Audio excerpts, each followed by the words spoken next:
The difference between you and an earthworm, which is right here beneath you right now, is just that you can remember almost your entire life, and using that information, you can project and create what you consider as future. What you and almost every human being is suffering is what is causing pain to them, what is their misery, what is their suffering is just this. These two fundamental faculties which set you apart from every other creature, these two faculties are of memory and imagination. So when you say something from the past comes and grabs me and I suffer, past is not suffering. You cannot suffer the past because it does not exist. Nobody can suffer that which does not exist. What you're suffering is your faculty of memory. What happened 10 years ago, you can suffer.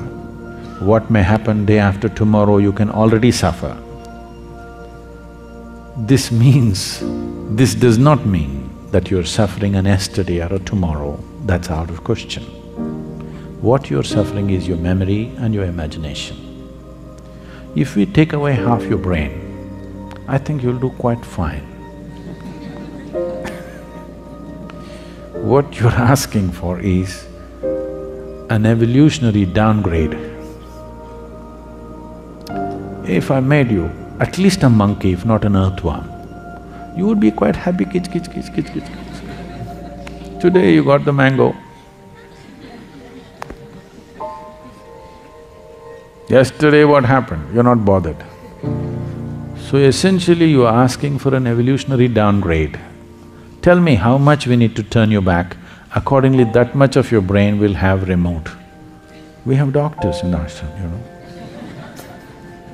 If we downgrade you in an evolutionary scale, you can't remember what happened yesterday, you have no bother about tomorrow, because you can't imagine what is tomorrow, maybe you will be quite peaceful and happy. But what's the point? You have definitely removed a problem, but you have removed all possibilities. That's a crime. Isn't it a crime? You took away all possibilities. That's a crime, isn't it? So, this is all human beings are suffering. They're suffering their memory, they're suffering their imagination, nothing else. You heard the ghost story? You must have. Yes. So don't fight with your own ghosts, because they're your ghosts, at least enjoy the horror movie. These all ghosts made up in your mind, at least learn to enjoy them. When you remember something melancholic, feel like a Shakespeare, that you're writing a tragic drama, enjoy it. We've enjoyed Shakespeare, haven't we? Not everything is good about it, nothing good happened to anybody there. Oh, Sadhguru, that was somebody else, I enjoyed it so much, this is me. That is my yoga, so that you don't know which is me and which is somebody else. Union means just that. You don't know which is me and which is somebody.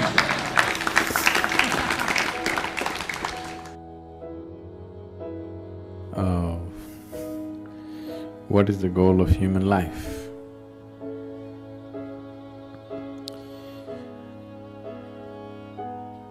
What is the purpose of human life? Or in other words, why life? That's a question. When it comes to life and existence, you never ask why. When it comes to fundamental existence, you never ask why. Because if you ask why, then I have to tell you a story.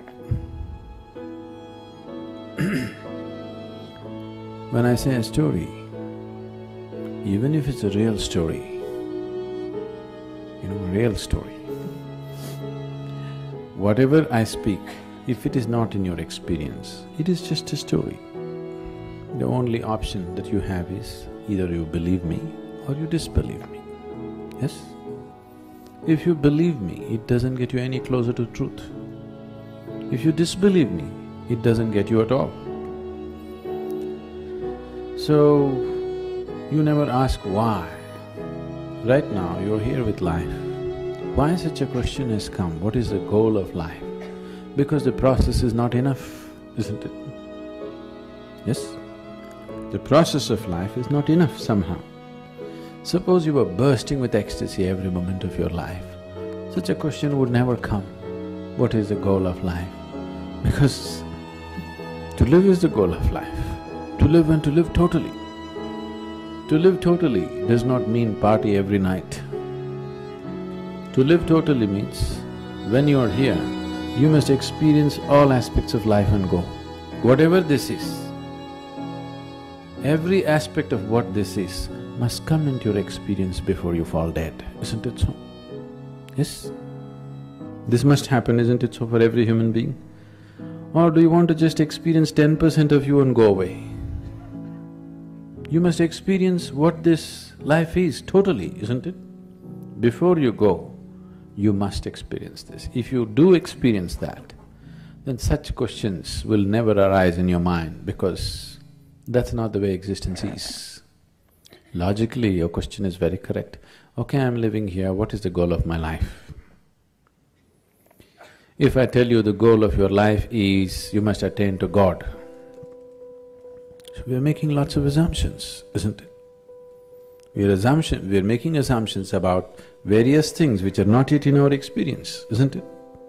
The moment you make assumptions about things which are not in your experience, you will become hallucinatory. 99% of the world's religion is hallucinatory, please see. Because you're assuming things that are not in your experience and working with that which you have assumed. The moment you give power to things that you have assumed, your mind will just fly off into all types of imagination and it'll be more real than real. See, your imagination can be more real than real, isn't it so? You go and sit in a cinema, it is just two-dimensional, just play of light and sound. But its impact is much more than the life itself, isn't it so? Yes? You went and sat in IMAX theater? Its impact is bigger than life, isn't it? But is it bigger than life? Do you think so? Is it really bigger than life? Not at all. It is just that imagination has such power. Imagination, thought, emotion, all these things are a way to pave the way. Now I have a thought, I want to go to New York. This paves the way. Once I say, I want to go to New York, now, okay, how to go, shall I buy the ticket, shall I walk it, what shall I do, shall I drive? It's paving the way. But if I sit here and go on thinking New York, I'll never make it. Thought is not a reality that takes you there. It only paves the way, it makes you willing, that's all. Yes?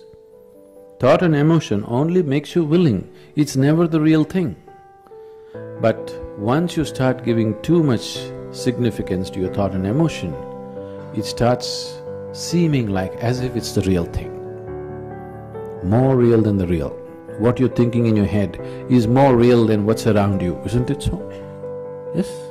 That's the whole problem with life right now, that your thought and emotion has become a bigger reality than reality itself. Now, this is like,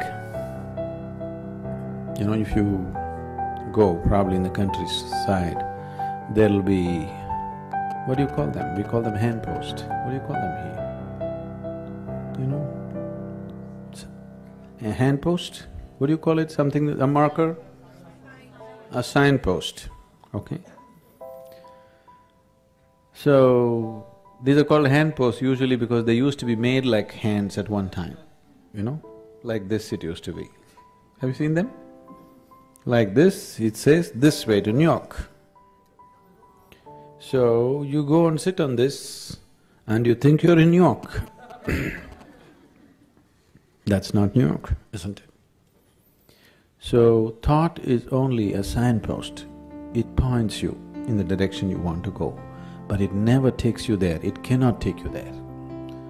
But people who think it is taking them there have become hallucinatory in such a way that even reality cannot get them out. Even if you poke them with a knife, they will not know, they're somewhere else. Their thought and emotion is far more important than that. This is a scourge which has taken humanity such a big way, such a big way. And of all the type of thoughts and emotions that we generate, the religious thought and religious emotion or spiritual thought and spiritual emotion are most dangerous because they're powerful, empowered by the otherworldly. Because of that kind of power, it just rules people. It just rules people so deeply. And we can always see that some other religion that you don't belong to, what stupidity, what nonsense they're doing, but what you're doing is just never visible, isn't it? Yes? Isn't it so? Isn't it happening every day? Because once the thought and emotion becomes powerful, you start believing it. Once you start believing something which is not yet in your experience, you are a dangerous human being. Because all the conflict on the planet, even today, what's happening, though people try to project it as it is good versus evil, though people are trying to project it as good versus evil, it is not about good and evil. It is always about one man's belief versus another man's belief, isn't it so?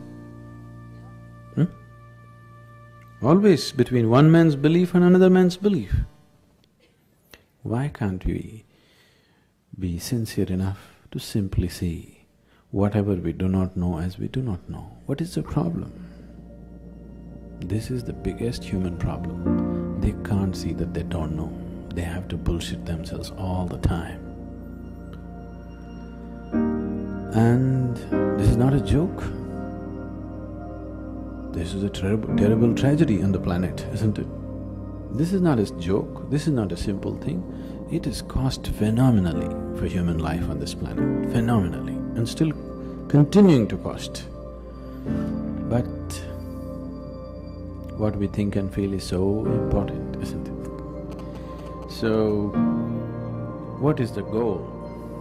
What if there is no goal? What will you do? Will you die tomorrow?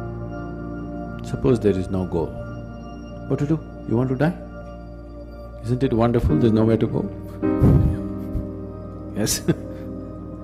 Isn't it really great? There's nowhere to go, you don't have to work your way to heaven, you can just live here happily. No, we are going to heaven. If you're so sure you're going to heaven, what are you waiting for?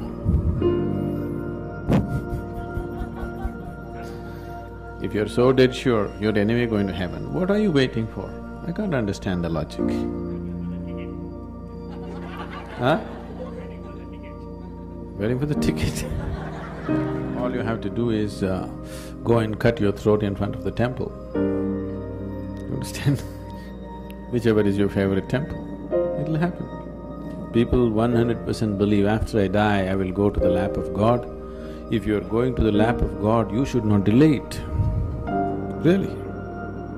Isn't it so? Such a sacred duty, can you delay it?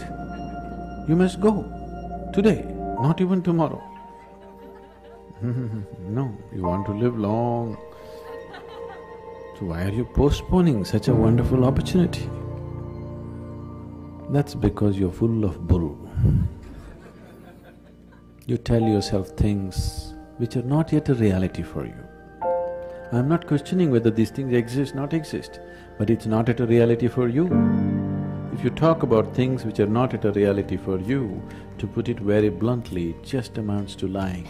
This lying has cost phenomenally for individual human beings and for the whole humanity in a big way.